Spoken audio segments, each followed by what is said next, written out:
This is 92nd episode of the weekly huddle. As you all know, we have been doing it for quite some time now. We are kind of closing towards 2 years. And today's discussion is something which is very basic, very simple, but yet very confusing, particularly for non-endocrinologists. So I welcome you all to the 92nd session of the weekly huddle. My name is Anoop Agrawal. I am a cardiologist at Care Hospital. Joining me today is my friend and co-host Praneeth. And the topic today is about insulin. And I vaguely remember my days of training where we had one long-acting insulin, one short-acting insulin, and that was pretty much it. And if we wanted to mix it up things, then we had a pre-mixed insulin. And it was easy to remember, it was easy to understand. As things evolved, as we started being more and more focused with our specialty, we didn't realize how many different versions of insulin are there in the market. And that added more and more confusion to us. And that is where at times, at least I as a cardiologist find myself confused with what patients are getting. And then I simply just end up leaving it for the specialists. So I thought it may be a good idea to discuss, because this particular patient that I want to discuss, I didn't feel something was right. So I thought it is better for me to intervene on a specialist treatment. And I realized that I'm stepping outside of my territory. But with my limited knowledge, I thought that was probably incorrect. So this patient I saw 2-3 days back, she is a 64-year-old female, history of hypertension and long-standing diabetes. She actually had a stent placed more than 5 years ago. She didn't have any data set for me to review. I was seeing her for the first time. She came mostly for a routine cardiac checkup. She actually came to see her endocrinologist. But because she came here, she's an outstation patient, she thought might well just see a cardiologist as well. So one stent was placed more than 5 years ago. I could gather it from her clinical notes, but there was no detailed about what was the angiogram and all this kind of things. She didn't have any cardiac complaints when she came to me. She said she had been doing otherwise fine. Her most of the issue was related to uncontrolled sugars, for which she has already met her endocrinologist, and she's fine with that. She also claimed that she's so-called metformin intolerant, where in the past when she was taking high doses of metformin, she didn't feel good. Right now she's taking lower dose of metformin and she's okay with that. Upon asking exertional symptoms, she denied any such. She said she's otherwise feeling fine. She was doing her age-appropriate activities without any major issue. My current clinical assessment at that time was within normal limits. She did bring a screening ECG and echo with her, which were unremarkable to me. And the basic lab parameters were also okay, except sugars were high and HbA1c was 10.2. Now remember, this is a person with long-standing diabetes, so A1c of 10.2 clearly dictates that she had been grossly uncontrolled so far. As I was reviewing her endocrinology chart, something caught my attention, and that is why I thought it may be a good idea for me to discuss insulin. I must admit that I had to do a lot of Google search for these names because I'm not aware of any of this. So her current regimen was, and I have written that in the WhatsApp group if anybody wants to review, that she was on insulin Rhizodec 33 units twice daily. That was her old prescription, which she was told to continue. One insulin Tresiba was added, excuse me, that was 20 units once daily. And then she was asked to take a third insulin, that was insulin Actrapid, which I am quite familiar with. That's a short-acting insulin, which she was told to take 15 units 3 times with food. Along with that, her metformin dose was increased from 500 twice daily to 500 3 times daily. And her old medication was continued, which were dapagliflozin 10 milligrams once a day and Galvus of 50 milligrams twice daily. Excuse me. Other than that, she's on routine cardiac medications. So I looked at it. Her prescription suggested that she needs to take 6 shots of insulin. And my first question was, while she is uncontrolled, does this patient actually need 6 shots of insulin? And I'm quite unfamiliar with Rhizodeg and Tresiba and how they work. Even while now I know what those insulin are, I still don't know how they work. So this confusing various preparations for non-endocrinology, should we stick to basics? Should we actually just go with one long-acting glargine and a short-acting actrapid or aspart or whatnot? Or is it really need of the hour for us to learn about all these new insulin? Third question, which is very simple, that is tips and tricks of how to tailor insulin therapy. I can pretty much say something like an insulin for dummies, person like me who don't know about insulin that much. Are there simple tips and tricks that we can follow? And the last question, which is more general, that do all patients who are on insulin therapy, do they deserve to be seen by a specialist like a diabetologist or an endocrinologist as compared to people like us, like cardiologists who typically manage most of the diabetes, but when they go beyond a point where they're now requiring insulin and whatnot, are they better served by seeing an endocrinologist rather than a cardiologist? So these are some of the discussion points. So I'll start as a customary, I'll start with Praneeth. Praneeth, if this patient were to come to you, would you simply just say that, you have already seen an endocrinologist, just follow that person's advice? Or would you actually intervene? If you do, what will you do? And if you could answer the questions about how comfortable you are with insulin preparations and your tips and tricks of how do you tailor insulin therapy. Pranit. Yeah, I should admit that whatever you said, most of it I sail in the same boat as you are traveling.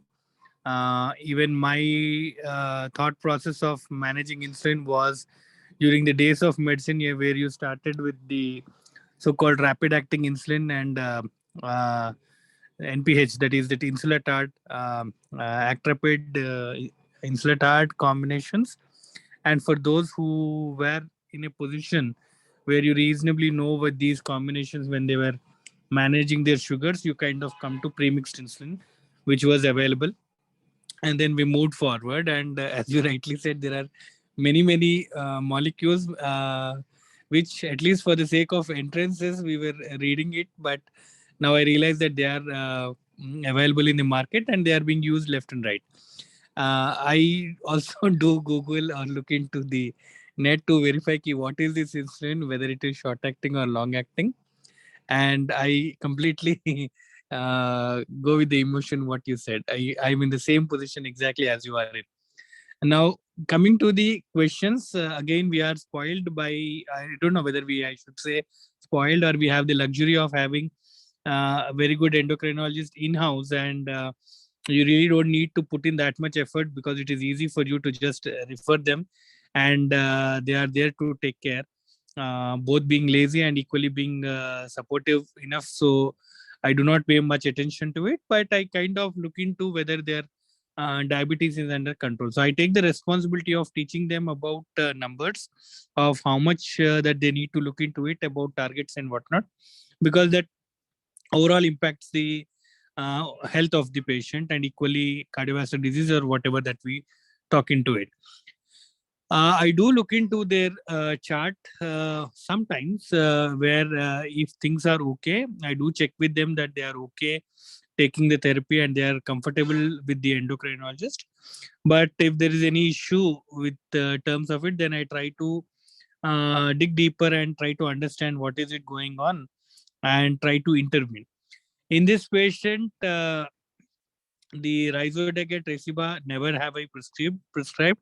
I understand that one is a premixed combination and one more is a longer acting preparation. I think essentially insulin degludec is there in both the molecules. So that thing is something which I'm not comfortable, or I did not prescribe any time. So if I had to start this patient, I would go in the same formula which I was comfortable in the same, probably 10 years back the thing. I don't know whether endo colleagues will agree with that, but I would be comfortable in what I know and I will be prescribing what I am sure of. And the other questions that you answered, I really don't have much to add. I'm here to learn from the endo colleagues about management, and there are many questions equally which I want to get clarified. So I don't want to waste much time, and I think we should take comments from others as well. I want to learn more today than to add to the discussion. So Praneeth, before I let you go, my question to you is, let's say you have a patient whom you are managing their diabetes along with their cardiac problem.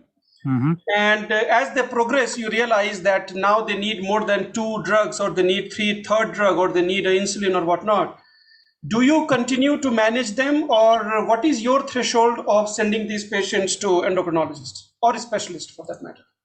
I will try to play around with the oral hypoglycemics, and if they are able to maintain their targets and they are comfortable without any symptoms, I do look into it. Versus when there is a need for adding insulin, I do send them. I per se do not initiate insulin therapy because the endo colleagues are quite easily available.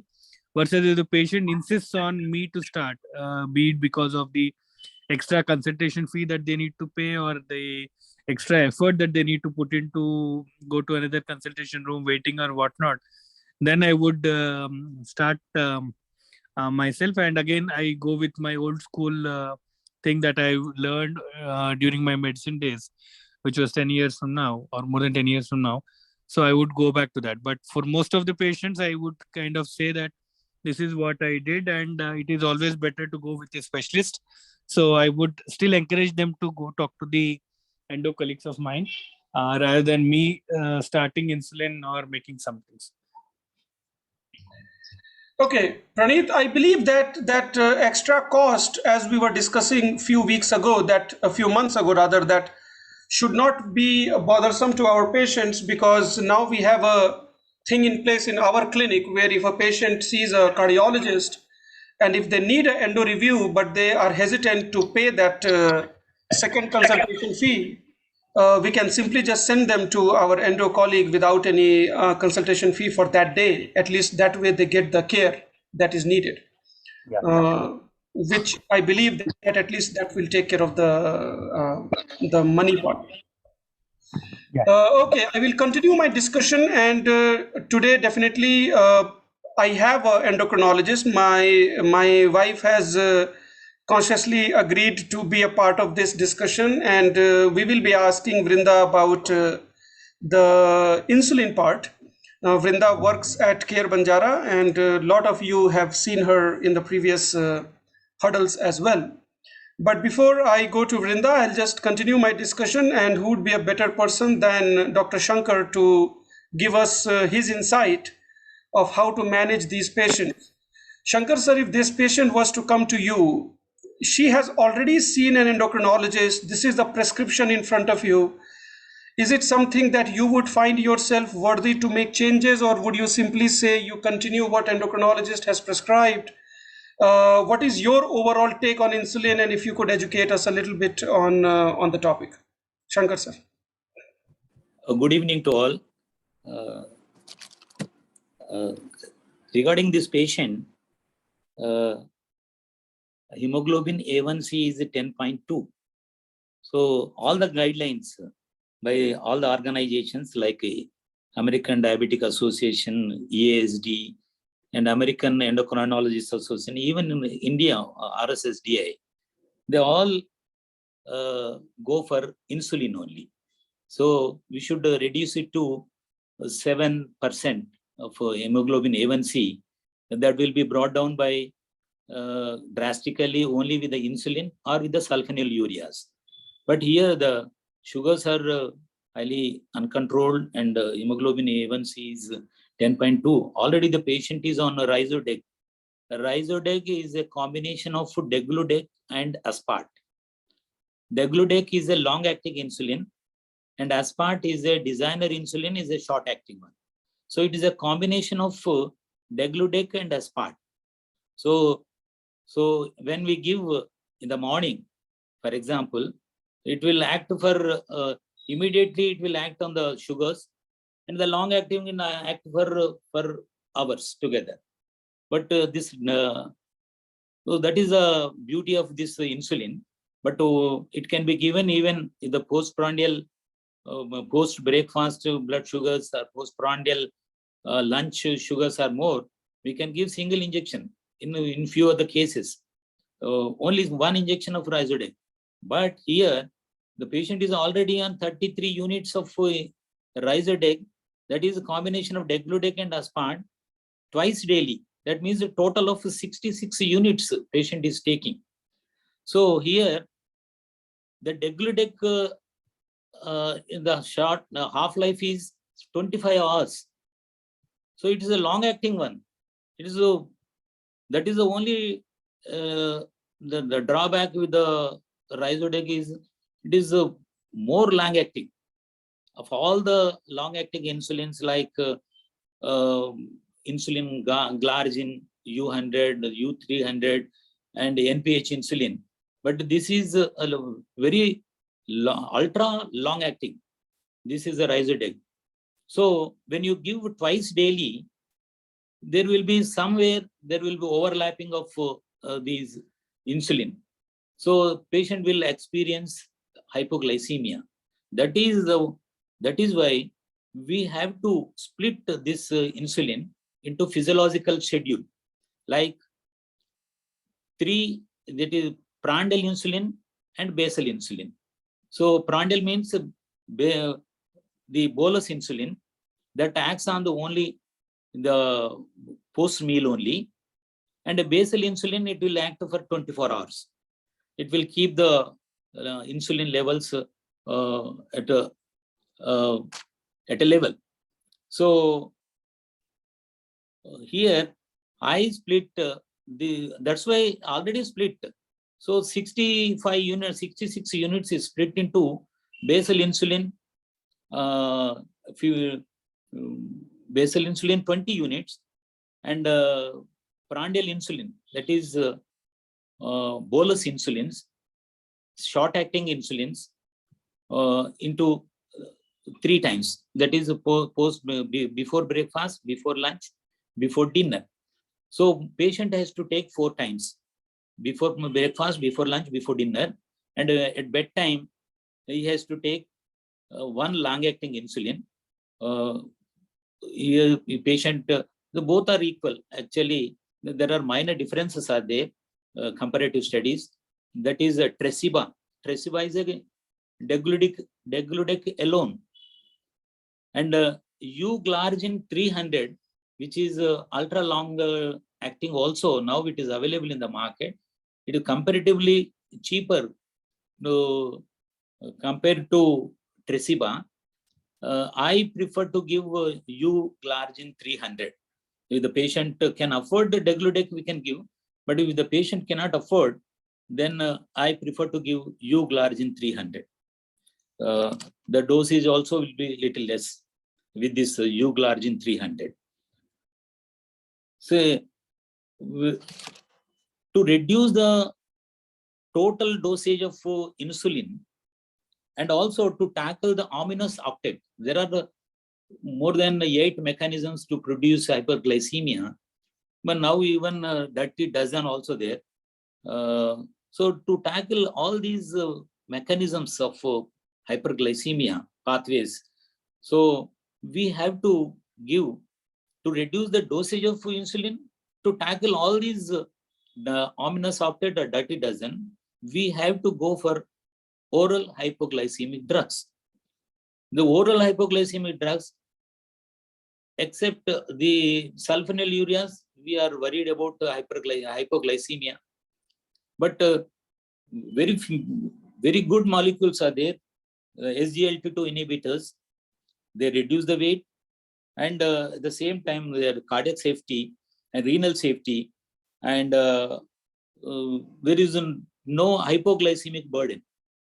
So dapagliflozin, already patient is on DAPA 10, he can be on empagliflozin also, but DAPA is cheaper now in the market with the equal efficacy.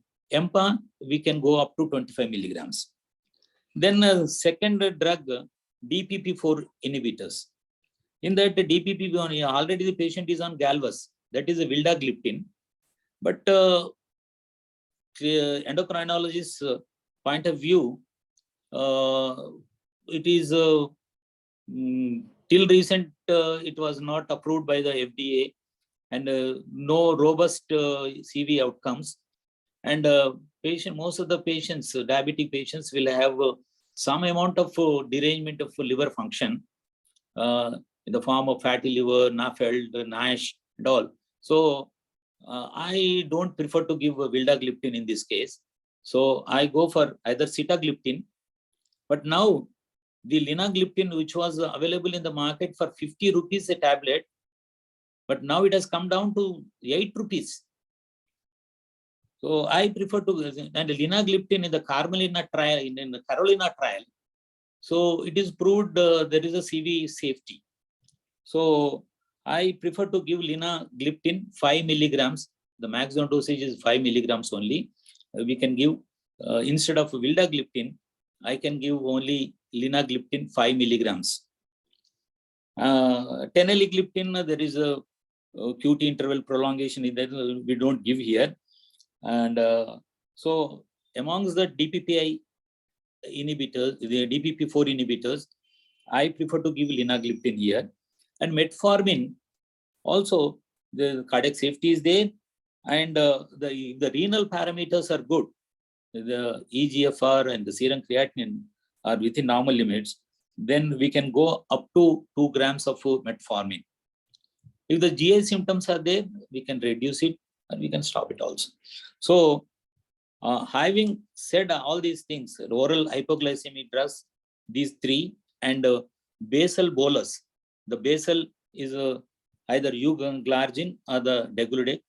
Then the bolus insulins, the prandial insulins, it may be Actrapid here it is mentioned, but Actrapid has to be given half an hour before the meal.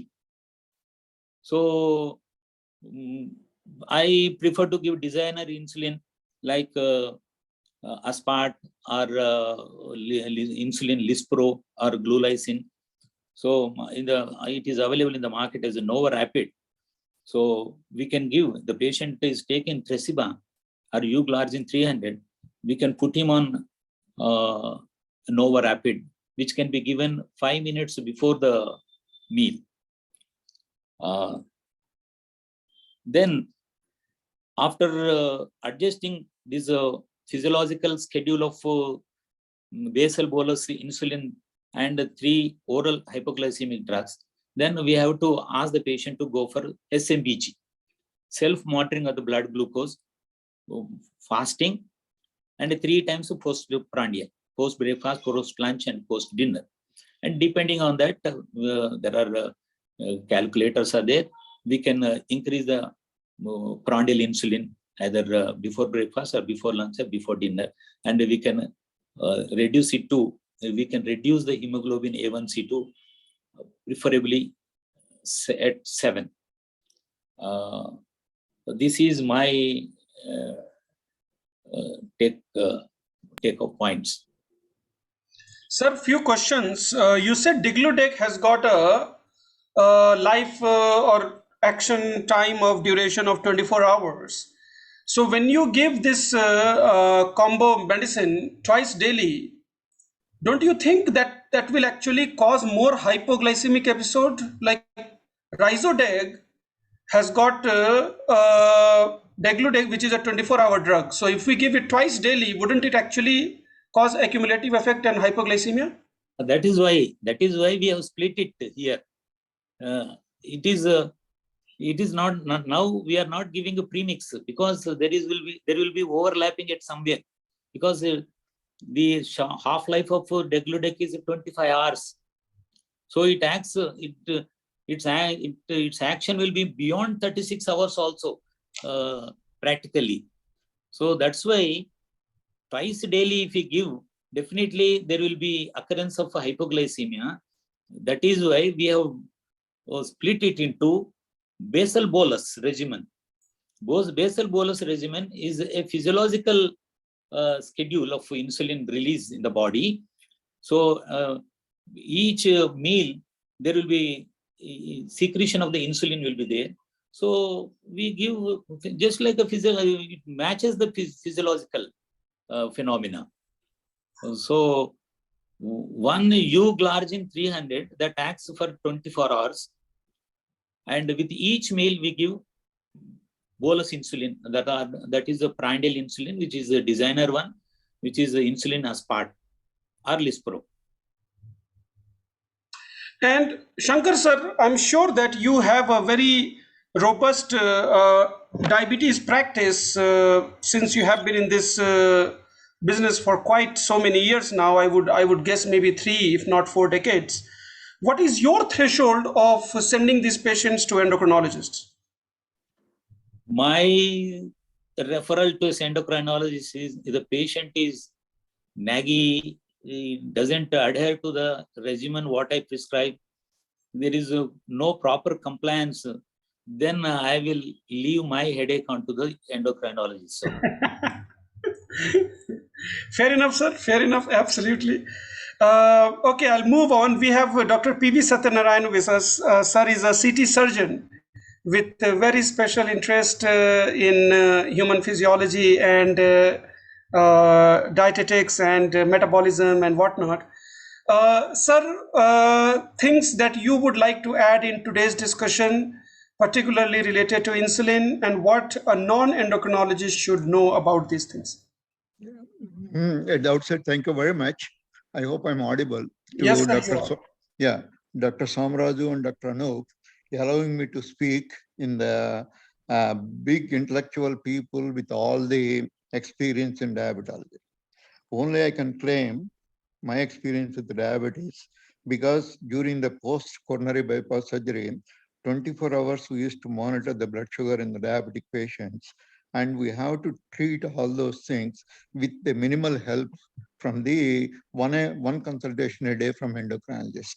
So that's our status. So we were forced to manage our diabetic patients in acute situations, particularly with the help of the anesthetist in intensive care unit. So, okay, that's what my experience. And also I was a diabetic, type 2. And then I was, with the help of endocrinologists, my close friends of physicians, I was put on about nearly 4 oral drugs. And also insulin up to 80 units, 40 units morning and 40 units in the evening. And I ended up in many complications like a hypoglycemia, just like many other people. So then I have to go back and find the research myself. And insulin is how appropriate in the treatment of diabetes. In the process, I came to know one of the few articles and in the few lectures, including Gerald Raven, metabolic syndrome, and Tyler from the UK is one who did a direct study, and also the many of the conclusions of the Accord study. Various things I have gone through, and one of the important contributors for my thinking process is a Ben Bickman. He is a professor of biochemistry who has done wholly all his life on insulin. So with this background, I will tell you one few important things.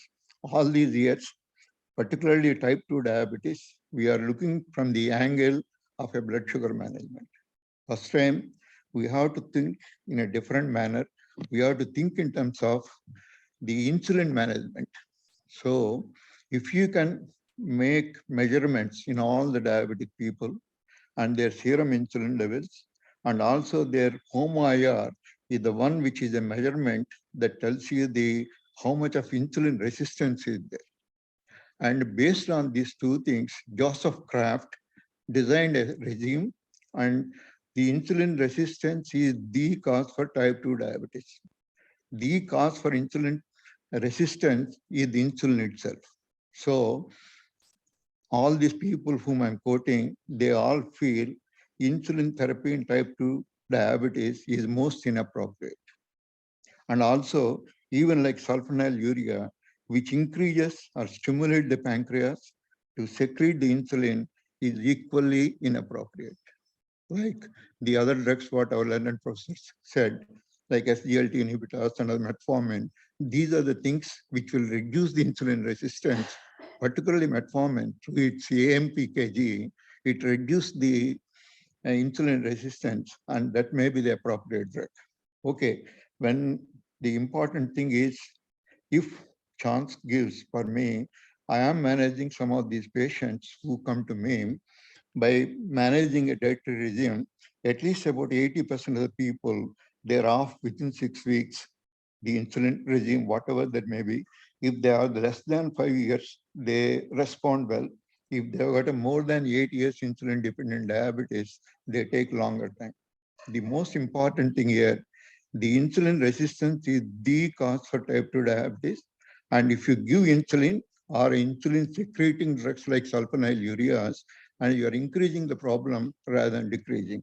Of late, I can quote from the Benjamin Bickman, there is an increase of cardiovascular mortality to the tune of 20% in the patients who are having a diabetes managed on insulin, particularly these things.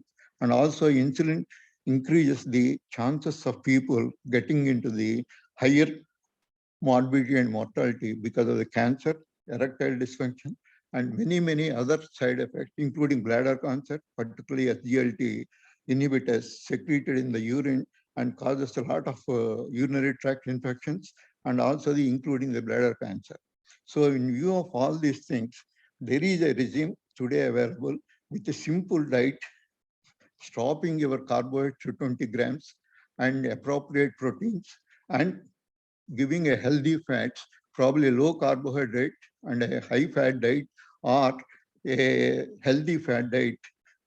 Probably you can control the diabetes type 2 without having any kind of insulin requirement in a due course of time within about 6 to 8 weeks time. And if you have got any kind of further clarifications, probably I need more time to substantiate all those references and all the evidences for that one. Thank you very much for giving me this opportunity. Thank you so much, sir. Your point is absolutely. Yes, Anoop, with your permission, can I request Dr. Satyanarayana to tell us what is he taking for the diabetes now? Yeah, thank you for asking me this one. None, no drugs. Only I'm controlling my diet and reasonably well. My most of my sugars are under reasonably control, not more than 120, even if I misbehave with myself. So that is another important thing. And for this patient, instead of monitoring about 3 times, 4 times, if you can give him a continuous glucose monitoring device, and if you can give an appropriate the diet regime, probably we all put together, we can collaborate and we can see that one, how much of insulin we can reduce for her within a few weeks time. The CGM is most important, and they have to maintain a diary, and we will know which foods are causing more. Instead of doing a morning, afternoon, evening, that may not be the suitable for most of the patients who have got a more than 10.5 and also long years of insulin-dependent diabetes. Thank you so much, sir. I don't think there is any debate or discussion or I would say debate particularly, that a proper diet, and that too a well understood diet, a good regimen, that goes a long way in managing diabetes. There is absolutely no way. There's absolutely no discussion about it. There are enough research paper published. There are enough examples that are being quoted, and there are actually lot of online support system available where people can log into, and they do help with diabetes. There's absolutely no doubts about it. But as we know, majority of us, we are humans. Majority of us, we are very bad in following regimens. Majority of us, we are very bad in following routines. And a few of us do have bad disease as well. So we at times are on the other side of the spectrum, where we are pretty much managing those patient subset who either have failed these measures, or most importantly, they have failed because they have never tried it in a genuine way to begin with. People love to eat, they love to cheat, and most of the time it's just like the weight loss story, that you get accustomed for 6 months, you lose weight, and then you gain it back, not because your body changed, but because your behavior changed. So that is definitely something that we should keep in mind. Having said that, what we are discussing is, we have got patients who are being managed with insulin, and we as a non-endocrinologist need to know what they are getting so that we can serve our patient better. Because at this point of time, we need to emphasize on their short-term glycemic control much more than their long-term overall diabetes and insulin management, like what you have mentioned, where we talk about their lifestyle dietetics and focused dietetics. That too, not simply saying that don't eat sugar. That probably doesn't work. So I'm going to go back to Vrinda. And Vrinda, I believe that we have accumulated a lot of questions in our last 30 minutes of discussion. So for the next 5-7 minutes, if you could just give us an idea about what kind of insulin preparations we have available right now, taking from what our MBBS knowledge is, which is we have a long-acting insulin, we have a short-acting insulin, and then we have a premix insulin. But then you have got this 70-30, you have this 50-50, you have got long-acting degludec, you have got probably a slightly shorter acting glargine, and then I remember in US we were using Levemir, and I'm sure that we are going to find patients with all this insulin. And then we recently learned about this whole insulin wars, which were happening with the drug companies, where every 2-3 years we were getting new insulin. So if you could just in the next few minutes give us an overview of what are the types of insulin available, what we should be knowing, and typically how are patients managed with insulin. So Vrinda, for the next few minutes, please take up, and then I'll ask you individual questions. Hi, everyone. A very good evening. I'll try to break it down to make it simple. So when we use, or when we think that this patient is appropriate for, say, insulin treatment, insulin therapy, the basic concept is that we are trying to replicate endogenous insulin production. So, if I had to divide up all the insulins that we have available today, I'd break it down as basal insulins and bolus insulins. So basal insulins are the ones, which were essentially designed to help control fasting blood sugar. So they kind of work on the liver glucose production. And so they are designed to be longer acting, slowly absorbed, and they kind of,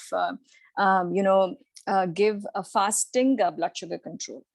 Then, a lot of times, in our patients, except for type 1 diabetic patients, of course, who actually require multiple daily injections of insulin, but talking about a regular type 2 diabetic patient, somebody may ask, why do we initiate basal insulin first versus the bolus? The answer is very simple, that, make it easy for the patient. So a lot of times we think that if we start with once a day or twice a day insulin injection, something like a basal insulin, that may be sufficient enough that it may decrease the blood sugar levels, to a level where, it's like giving your pancreas a little bit of rest and a little bit of help, that, the remaining insulin secretion from the pancreas would be able to overcome the blood sugar rise that, happens with the meals. But coming back to the classification, so we have the basal insulin preparations, and it started out with NPH insulin. NPH is technically classified as like intermediate acting, because it works for roughly, I tend to tell people it's about 10 to 12 hours per injection for the duration of action. So it has to be dosed twice a day. Then for the newer insulin, so it started with glargine insulin essentially about a couple of decades ago. So we have the glargine, which is Lantus, and the duration of action for Lantus is about 24 hours. We do have a newer version of insulin glargine, which is the U300. So the original one is the U100 insulin, and now we have the Toujeo or the glargine U300. The difference is 100 units of insulin per ml for the U100 insulin, and then 300 units per ml of the U300 insulin. The whole idea is that, It's been touted that, of course, with some modification in the glargine molecule, that insulin U300 is slightly longer acting than glargine, and may have some beneficial effect, especially the studies, head-to-head trials with the glargine U100 to 300. There's been some decrease in nocturnal hypoglycemia risk with the U300 insulin. But of course, in a cost-sensitive society like ours, we always have to balance, how much benefit in terms of hypoglycemia would we get, compared to the cost of U300 insulin. But it may be particularly beneficial in patients who may be using a lot of insulin, because the whole idea is that with the U300, it's a more concentrated insulin. So a smaller subcutaneous depot. So like for a smaller amount or volume of insulin being injected, you are able to give more units. Then we have the insulin detamere, which is levemir, as Anoop mentioned.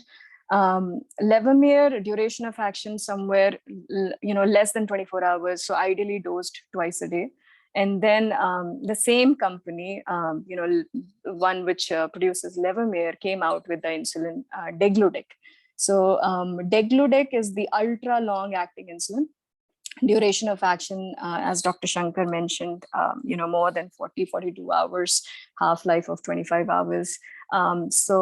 The beauty of the ultra long acting insulins is that if there is somebody whose work schedule is, say, somebody who works in shifts, so unable to carry insulin, so they don't necessarily have to stick to a time that I have to take my insulin 8 p.m. every day. So they get that leverage that one day they can take it at 8 p.m. Say, they had a shift work, they came back the next morning, so they are able to take their long acting insulin, actually like Tresiba or degludec, say the next morning. So in a span of, say, like they get that leverage for about, say, 8 to 10 hours, where they have the flexibility of dosing their insulin. So this is in a nutshell about the basal insulins. A lot of times, of course, so if we are seeing the patient in the clinic, like I said, type 2 diabetic, I would try to, initiate basal insulin for the ease of it, and for the hope that, patients would be more acceptable to once a day, insulin injection. But say these patients are still uncontrolled, people have mentioned use of like finger stick, SMBG, CGM. So basically, if I ascertain that, this patient still needs better blood sugar control, then I would, and I have to, I'm considering the case that I have to use insulin, then I'll come to bolus insulins.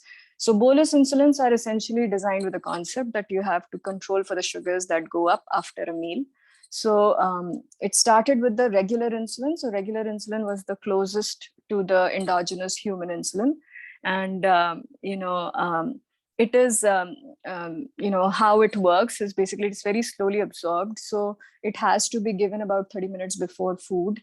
And then its duration of action is slightly longer compared to, say, like, when we would expect that after a meal, when would the peak blood sugar be? So with regular insulin, the disadvantage is that the insulin may continue to stick around in your system long after the blood sugar rise or the peak has gone after a meal. So, again, a cost versus the benefit that we may get using this insulin. As of course, we advanced in this particular field, now we have the synthetic insulin, biosynthetic insulins, the analog insulins, which are, Aspart, which is marketed as Novorapid in India. Then we have the Lispro. Lispro is Humalog. And we have the glulicine. Glulicine is Apitra. And then, of course, just a few years ago, Novorapid came out with the ultra fast acting version of it, which is called as Fiasp in India.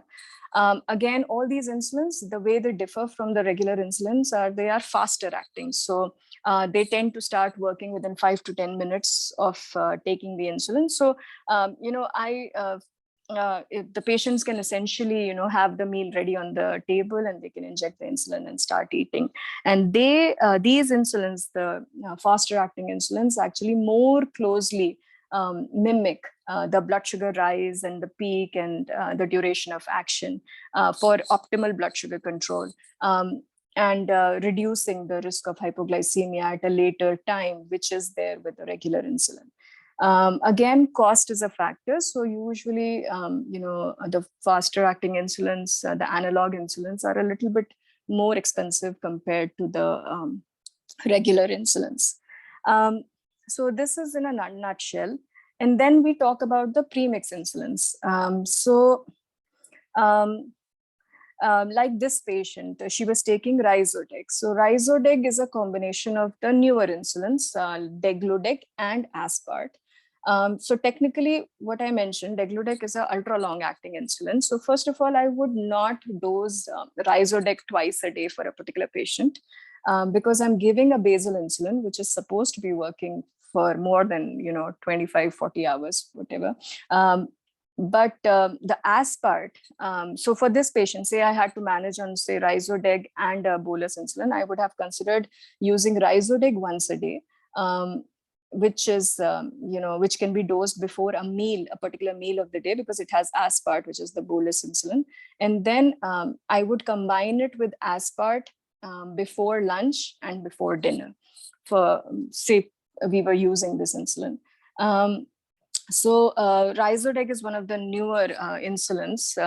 Then for the older insulins, we have what, you asked about the mixed DARD insulin, mix 70-30, mix 50-50. They are essentially a combination of insulin NPH and regular insulin, the short-acting insulin. So 70-30 and 50-50 just signifies the percentage. So when you talk about a 70-30 insulin, you're talking about 70% NPH and 30% short-acting regular insulin. 50-50 is 50% NPH and 50% short-acting insulin. When I would use a 70-30 or a 50-50, I look at the blood sugar levels. So if a patient has more significant, like post-meal hyperglycemia, then I would probably want to increase the percentage of short-acting insulin. So I would switch from a 30-70 preparation to a 50-50 preparation.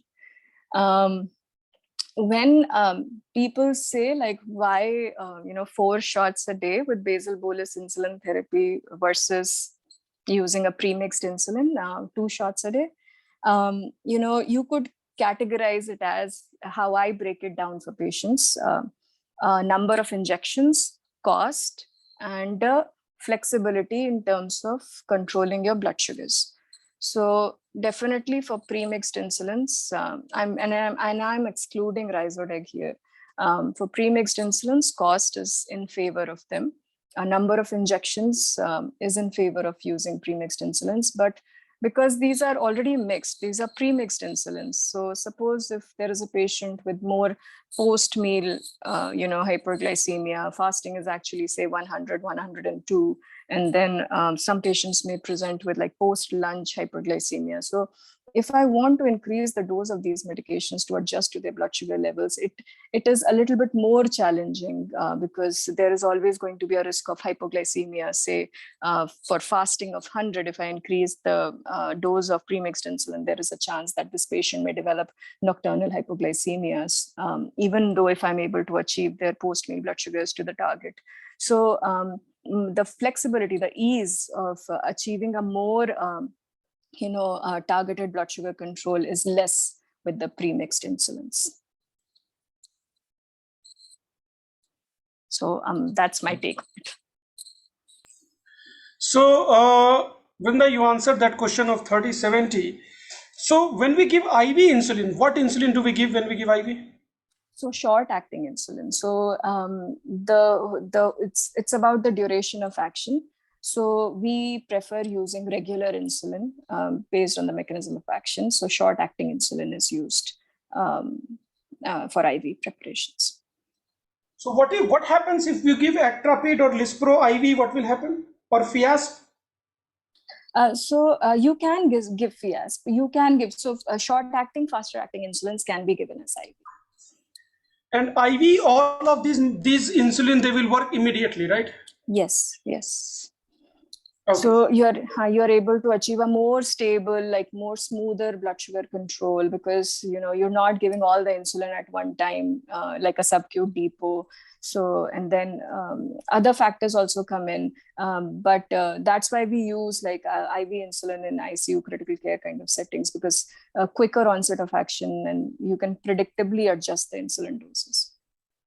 And when you give IV, let's say Actrapid, the duration of action is also short, or duration of action is anyway continuing? The duration of action would be continued, but the thing is you're giving shorter amounts, like smaller amounts of insulin at a time. So that's why, the cumulative effect is not so much. And when you are giving IV, when do you choose to give IV as an infusion versus a bolus other than your DKA settings?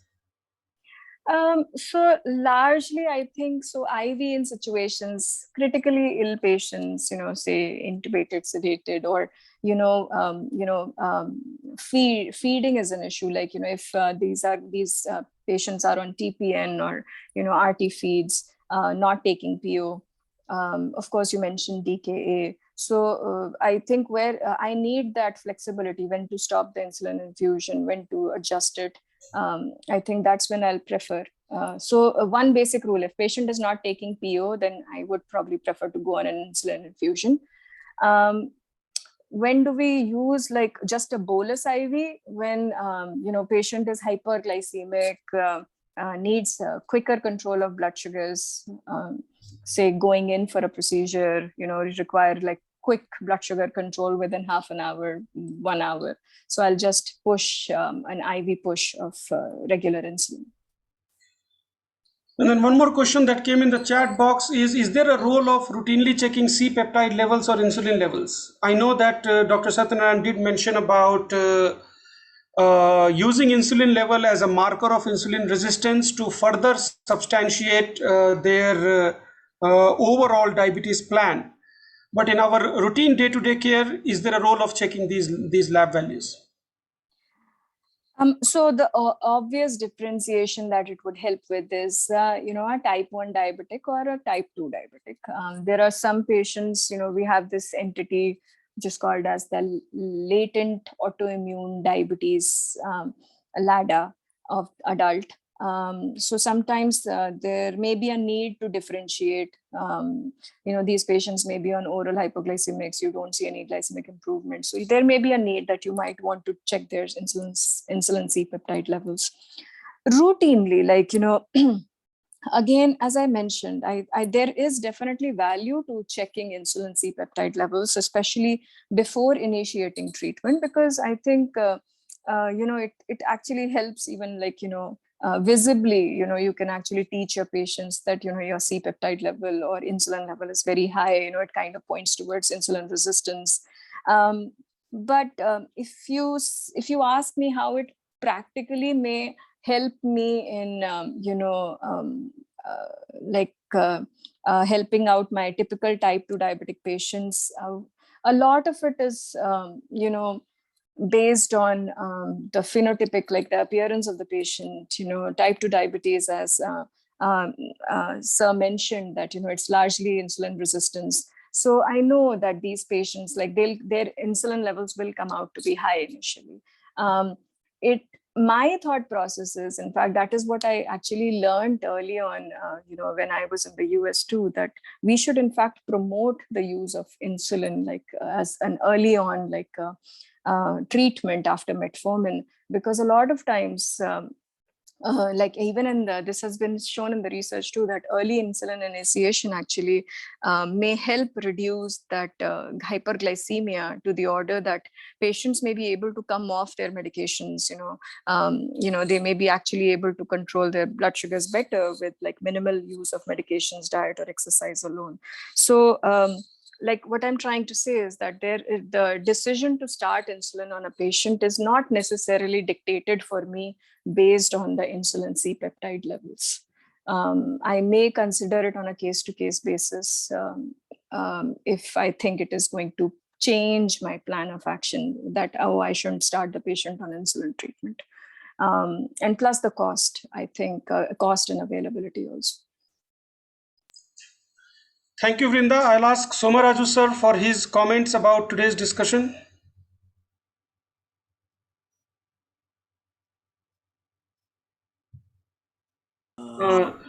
Thank you, Anoop. I think most of the things are already said. I'll just say a few things relevant to diabetes and the practice of cardiology and the practice of medicine overall. In the last 15 years, Journal of American College of Cardiology repeatedly wrote articles and also even editorials on emphasizing the cardiologist should know diabetes as much as they know cardiology. Number one. This is my personal opinion. Diabetes is not an endocrine disease. Though I worked in endocrinology for more than 1 year in the 70s in PGH India. Diabetes should be manageable by a general practitioner, physician, and all specialists, including cardiologists. They should be able to manage, and or if we don't know something about it, we should learn to read and attend conferences required or get the experience, learn from others. Only the insulin, if you are talking about, more than one dose of insulin or twice a day dose of insulin, if I go back to my practice, it will be less than 2 to 3% of patients. And then I would again re-emphasize that diabetes is everybody's disease, not an endocrinology disease. Thank you. Sir, since you mentioned that one of the most eminent cardiologists of the town actually started off with endocrinology, I believe residency you were in, and then at some point you decided to switch to cardiology. Thank God for that.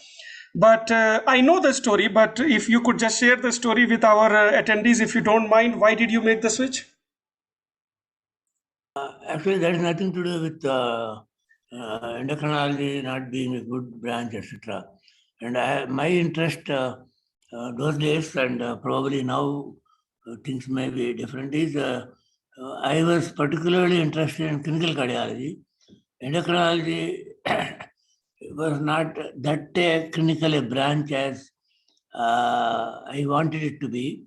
So cardiology interested me more than endocrinology because my interest in clinical cardiology. But over a period of these 4 or 5 decades, 6 decades, everything changed. And now the specialties will overlap, and it's no longer that we may practice, our younger generations will practice medicine based upon mechanisms of disease rather than even individual organs. But those days were different, and my interest was clinical cardiology. Endocrinology was not that much clinically oriented those days. And if you ask me, if I can say here, most of these drugs available in endocrinology today were not available those days. The TRH and central hormones that people use regularly now, they just were coming in. Professor,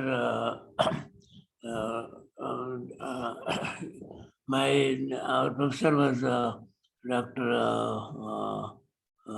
Dash was the assistant professor at that time, and the chief of endocrinology left 2 years later. And then, thanks to the practices, actually, most of us were taking these hormones as because they are not yet introduced into the market. And we had to collect 24-hour urine daily. And only once in a week or once in 2 weeks, we were allowed to pass urine in the washroom. And the rest of the days, we were collecting urine all the time as people working in the endocrinology department. Thank you. Thank you so much, sir. It is 8:04. I would like to start winding down. If anybody has got any particular questions or comments, one last minute, maybe we can take up. And while you do that, I'll ask Praneeth for his closing comments for today's discussion. Yeah, Anoop, it was a good discussion. I should thank Shankar sir, Satyanand sir, and Vrinda to kind of walk us through what are all available. How do we look at it as this thing? The concept that Vrinda brought up of bolus and basal insulins. I think we should know what are these drugs, which class do they belong to, and how do we mix and match various combinations. And I think keeping patient in center, as she was mentioning about the lifestyle of the patient. If someone who is busy, who cannot take fixed doses of insulin at particular time, who is in shifts and whatnot, and then choosing one particular insulin over other, where the coverage of insulin can be made up. And Satyanarayana sir highlighting about the importance of diet and lifestyle, which should be the first thing that has to be highlighted in every patient, and then emphasize on the pharmacotherapy. And yes, insulin alone or starting insulin should not mean that diabetes is worse or you have gone into that stage, which was mentioned by Vrinda. It's only for better control of diabetes. Probably we are protecting those beta cells early by giving early introduction of insulin. So I think patient needs to be educated in these terms, and non-endocrinologists also should be aware of these practice patterns which are being followed by endocrinologists. And as Samraj sir was mentioning, it's like we are physicians per se, and we should be knowing to treat about each and everything as a basics, and when needed we should probably take help of your other colleagues and equally get educated. And this is where sessions like these come into picture, where we share knowledge on a common platform and learn from each other about the experiences and help better serve our patients. Thank you, Anoop. Thank you, Praneeth. And I thank all of you. I thank Vrinda for her time, Shankar sir, Satyanarayana sir for their insights. Of course, discussion like these, they help us grow and understand, particularly the softer points of our clinical medicine, where at times guidelines at their face value don't really translate into how we practice medicine. So thank you all for being with us for all these many weeks and months. We will continue doing this every Wednesday. We have a new topic every single time. So if you think there is something that we should discuss in our future huddle, please WhatsApp me and I'll try to include that in our future sessions. As you all know, the archives of all these recordings are available on YouTube and on podcast, where you can always access it later on. We do have a WhatsApp group as well, where we discuss offline all the points that we couldn't discuss in our 1 hour session. So if you do have any point to discuss, you can throw in the question there, and we will engage in a academic discussion on the WhatsApp group as well. Thank you all for your time. Good night, and I'll see you all next Wednesday. Thank you.